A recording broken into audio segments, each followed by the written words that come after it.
Next जो topic है हमारा वो है क्या, बोझ compounds and hydration of cement. बोझ कंपाउंड्स में आप पढ़ेंगे कि हम बोझ कंपाउंड्स किसे कहते हैं, इनका फॉर्मेशन कैसे होता है और ये सीमेंट में क्या कंट्रीब्यूट करते हैं। नेक्स्ट जो टॉपिक है आपका हाइड्रेशन ऑफ सीमेंट, इसमें आप डिटेल में ये पढ़ेंगे कि हम कौन से प्रोसेस को हाइड्रेशन ऑफ सीमेंट कहते हैं। तो सबसे फर्स्ट जो टॉपिक है हमारा वो है क्या, बोझ कंपाउंड्स। तो बोझ कंपाउंड्स में लिखा है, during the manufacturing of cement various constituents combine in burning and form certain compounds. ये बोलता है कि जब हम सीमेंट बनाते हैं उस समय क्या होता है, वेरियस स्टेप्स होता है। उस वेरियस स्टेप्स के दौरान हम क्या करते हैं, एक स्टेप ऐसा आता है जब हम कंपाउंड्स को ले जाके क्या करते हैं, बर्न करते हैं रोटरी किल्न में।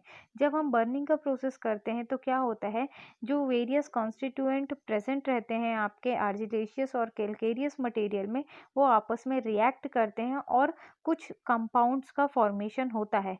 ये जो कंपाउंड्स जो फॉर्म होते हैं बर्निंग के प्रोसेस के दौरान, इन्हें ही हम क्या कहते हैं, आपका कॉम्प्लेक्स कंपाउंड्स। और इन्हीं कॉम्प्लेक्स कंपाउंड्स को नाम दिया गया है बोझ कंपाउंड्स। इस बोझ कंपाउंड्स का नाम इसलिए ऐसा पड़ा क्योंकि इसका जो कॉम्प्लेक्स कंपाउंड का जो आइडेंटिफाई जिसने किया था, उनका नाम था R H बोझ और उनकी टीम ने किया था। तो इसीलिए इन कॉम्प्लेक्स कंपाउंड्स का नाम है बोझ कंपाउंड्स। ये बोझ कंपाउंड्स आपके जब पानी के साथ रिएक्ट करते हैं, ये आपके सीमेंट में प्रेजेंट रहते हैं। और जब वाटर के साथ रिएक्ट करते हैं तो ये setting and hardening process of cement में बहुत ही ज़्यादा हेल्प करते हैं। तो अब हम देखते हैं कि बोझ कंपाउंड्स किन्हें कहते हैं। C3S को कहते हैं, C2S, C3A, C4AF। ये चार जो कंपाउंड है ये आपका फॉर्म होता है रोटरी किल्न में during the process of burning. अब इनका हम केमिकल या कंपाउंड्स का नाम देखते हैं। तो C3S है आपका ट्राइकैल्शियम सिलिकेट, C2S है डाइकैल्शियम सिलिकेट, C3A है ट्राइकैल्शियम एल्यूमिनेट और C4AF है क्या, टेट्रा कैल्शियम एल्यूमिनोफेराइट। नेक्स्ट हम देखेंगे इनका केमिकल फॉर्मूला।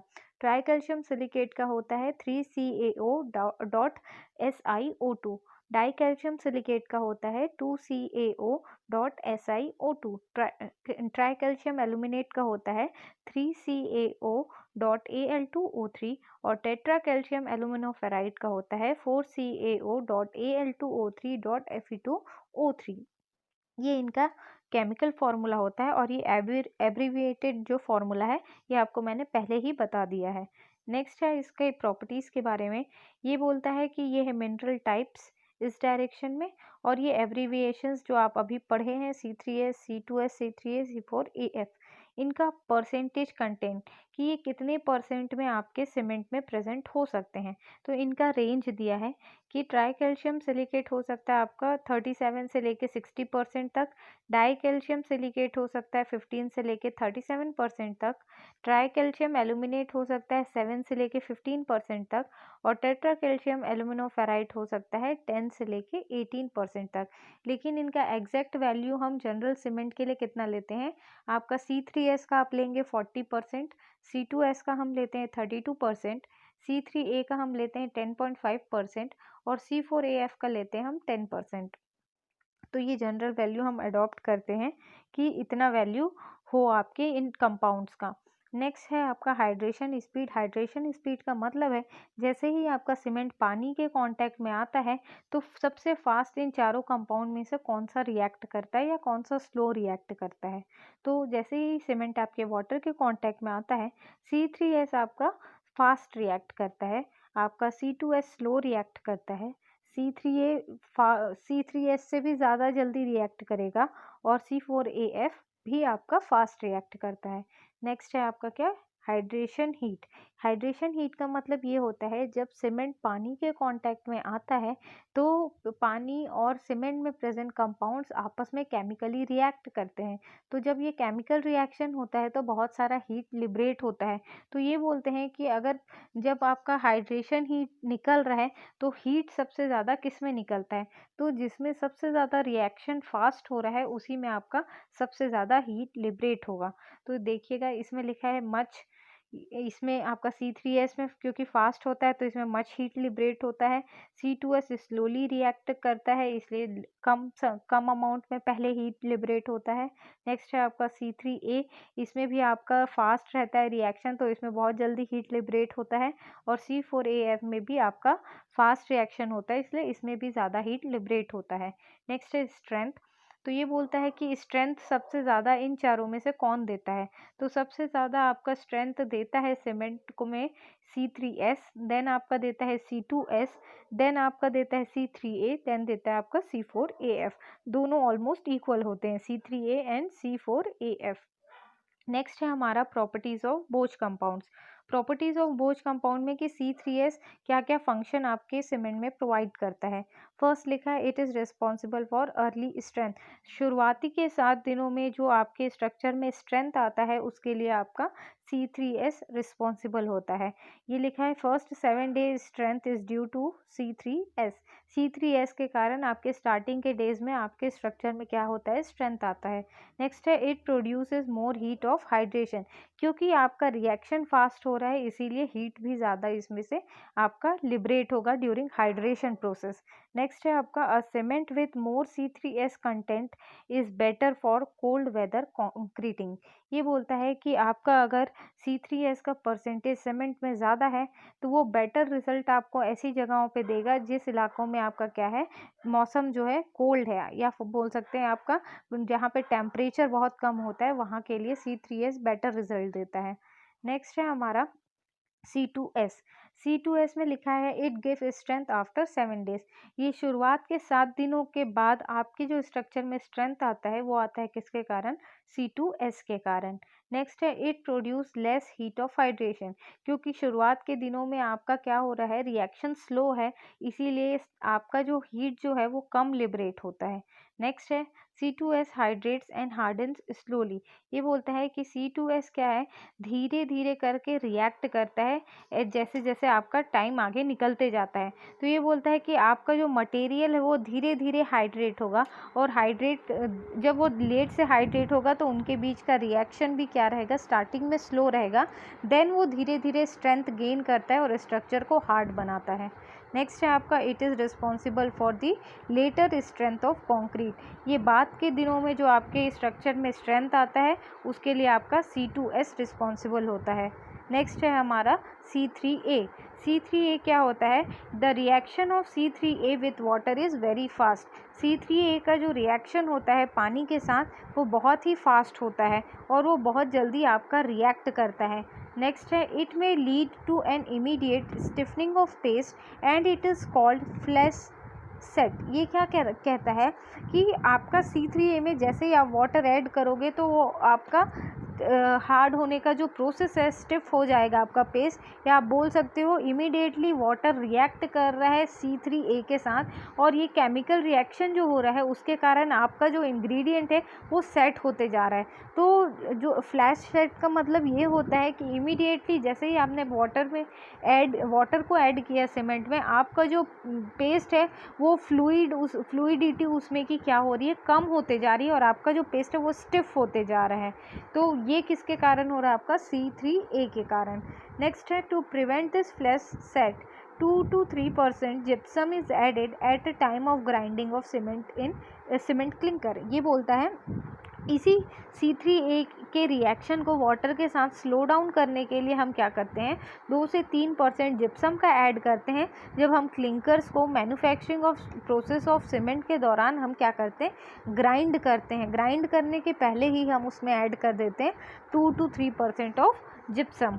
नेक्स्ट है हमारा C4AF। C4AF में लिखा है it hydrates rapidly. Hydrates rapidly मतलब पानी के साथ बहुत जल्दी से ये क्या करता है, रिएक्ट करता है। इसके बाद लिखा है कि it does not contribute to the strength of concrete. आपका C4AF के कारण आपके स्ट्रक्चर में कोई भी स्ट्रेंथ डेवलप नहीं होता, क्योंकि ये 0% आपका स्ट्रेंथ देता है C4AF।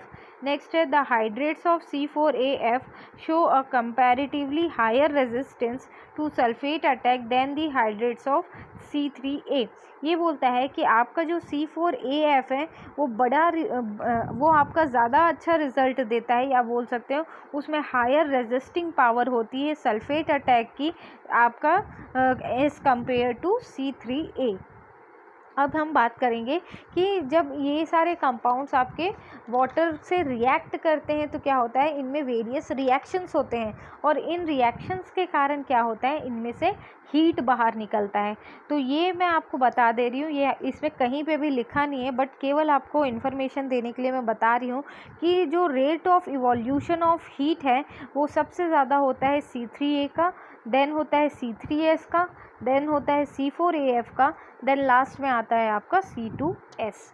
ये होता है आपका प्रॉपर्टीज़ ऑफ बोच कंपाउंड्स। नेक्स्ट जो टॉपिक है हमारा वो है क्या, हाइड्रेशन ऑफ सीमेंट। इसमें लिखा है when water is added to cement a chemical reaction starts between active component of cement and water which is exothermic in nature and liberate a significant amount of heat। ये कहता है कि जब आपका cement में आप वाटर को add करते हो तो केमिकल रिएक्शन स्टार्ट होता है। तो सबसे पहले वो 4 कॉम्प्लेक्स कंपाउंड्स एक्टिवली रिएक्ट करते हैं जो हमने पहले पढ़े, दैट आर बोच कंपाउंड्स, जो है आपका C4AF, C3A, C3S and C2S। यही 4 होते हैं आपके बोच कंपाउंड। यही जाके एक्टिवली रिएक्ट करते हैं वाटर के साथ, और इनके बीच का जो रिएक्शन होता है वो एक्सोथर्मिक रिएक्शन होता है।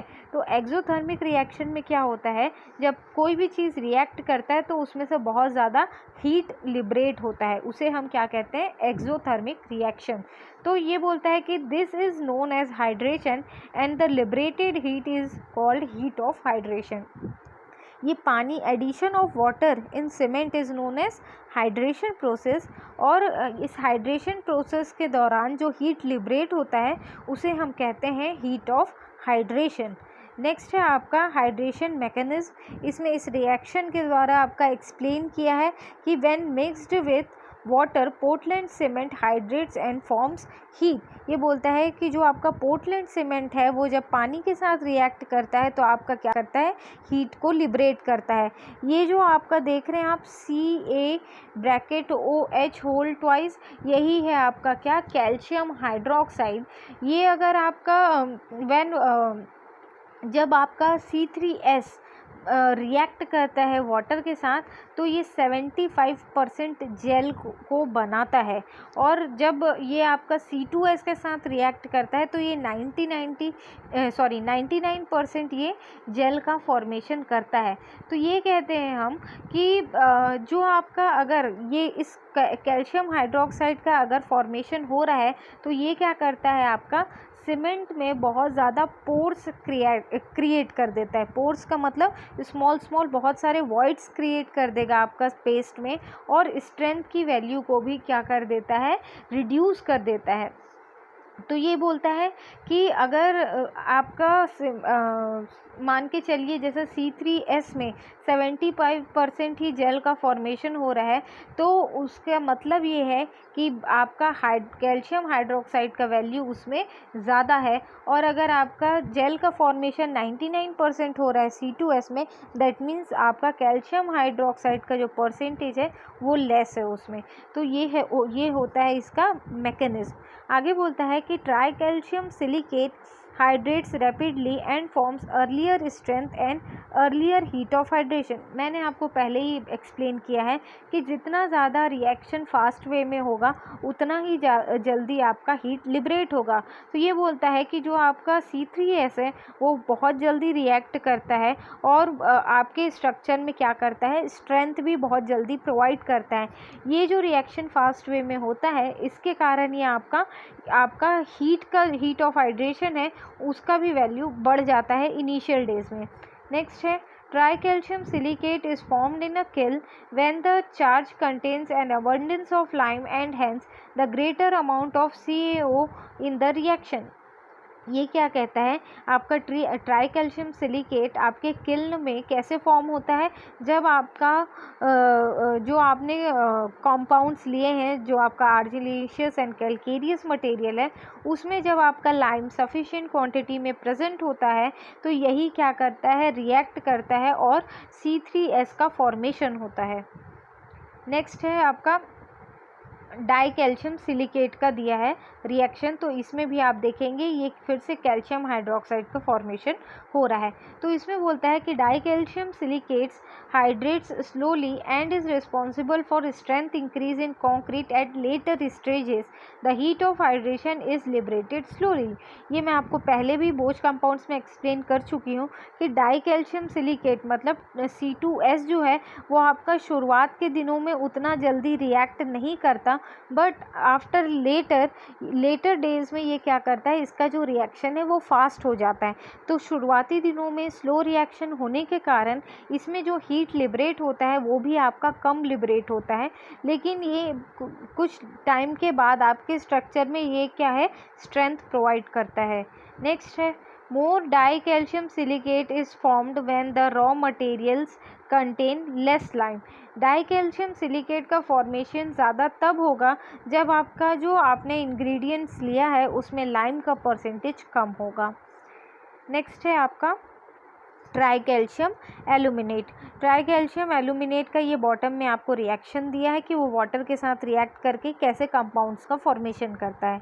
तो इसमें बोलता है कि tricalcium aluminate hydrates rapidly and liberates a large amount of heat. ये बोलता है आपका C3A भी जल्दी से पानी से रिएक्ट करता है और बहुत ज़्यादा हीट लिबरेट करता है, क्योंकि आपका रिएक्शन जो है वो फास्ट हो रहा है। If this reaction were not controlled, concrete would set so rapidly that it could not be used in modern construction। ये बोलता है अगर आप ट्राई कैल्शियम एल्यूमिनेट का जो रिएक्शन है उसको पानी के साथ यदि आप कंट्रोल नहीं करेंगे तो ये क्या करेगा, इमीडिएटली उस जो मिक्सचर है उसको स्टिफ बना के उसको सेट होना वो स्टार्ट हो जाएगा। तो उसी को डिले करने के लिए हम क्या करते हैं, जिप्सम ऐड करते हैं। तो ये बोलता है कि यदि हम उसका फास्ट सेटिंग को हम कंट्रोल नहीं करेंगे तो क्या होगा, आज के ज़माने में हम उसको इस्तेमाल करना मुश्किल होगा, क्योंकि कभी कभी नैरो स्पेस होने के कारण जो मैन्युफैक्चरिंग प्लांट है कंक्रीट का वो कंस्ट्रक्शन साइट से दूर पे रहता है। तो हम जब तक कंक्रीट को बनाएं और साइट पे लेके जाएं वो ऑलरेडी सेट होना स्टार्ट हो चुका रहेगा, जो कि उस कंस्ट्रक्शन साइट के लिए क्या होगा, वो फेवरेबल नहीं होगा और आपके स्ट्रक्चर में स्ट्रेंथ नहीं आएगा। नेक्स्ट ये बोलता है कि हमको कितना पानी रिक्वायरमेंट होता है आपका हाइड्रेशन प्रोसेस के लिए, उसके बारे में इन्होंने एक्सप्लेन किया है। ये बोलता है कि इनिशियली आपका 23% वाटर रिक्वायर्ड होता है हमको हाइड्रेशन प्रोसेस के लिए। अब ये 23% वाटर किसके रेस्पेक्ट में लेना है, आपको सीमेंट के रेस्पेक्ट में लेना है। जितना भी आप सीमेंट का वेट ले रहे हैं उसका 23% आपको क्या लेना है, आपको पानी लेना है उस सीमेंट को प्रॉपर वे में मिक्स करने के लिए। तो हम ये जब ये आप एग्जैक्ट पोर्शन में लेंगे 23%, तो आपका क्या होगा, जेल का फॉर्मेशन होगा। और ये जो जेल का फॉर्मेशन होता है इसे हम क्या कहते हैं, CSH जेल। इसी जेल का फॉर्मेशन होता है ये। इन दिस जेल आपका calcium hydroxide is formed which causes pores. यही CSH जेल के फॉर्मेशन के दौरान आपका कैल्शियम हाइड्रोक्साइड का फॉर्मेशन होता है, जो कि आपका बहुत सारा पोर्स क्रिएट कर देता है मिक्सचर में। फिर अब क्या होता है कि क्योंकि बहुत सारे आपके मिक्सचर में पोर्स हो गए हैं तो हम क्या कहते हैं कि भाई हमको थोड़ा और ज़्यादा पानी ऐड करना पड़ेगा ताकि वो पोर्स भी कम्प्लीटली आपका सैचुरेटेड कंडीशन में आ जाए। तो उसके लिए हम क्या करते हैं, 15% और एक्स्ट्रा पानी को उसमें ऐड करते हैं। तो अब आपका टोटल वाटर कितना हो गया, 23% प्लस 15% इज इक्वल्स टू 38%। ये बोलता है कि आपको टोटल 38% आपका वाटर का रिक्वायरमेंट होता है हाइड्रेशन प्रोसेस के लिए। तो यही इस पॉइंट में एक्सप्लेन किया है। ये जो 4 पॉइंट्स हैं इनको आप ध्यान से पढ़िएगा और अगर आपको कोई भी डाउट हो तो आप मुझसे पूछ सकते हैं। और आपको आई होप बोझ compounds and hydration of cement clear होगा। इस टॉपिक में अगर आपको कोई भी डाउट आए तो आप मुझसे पूछ सकते हैं। Thank you.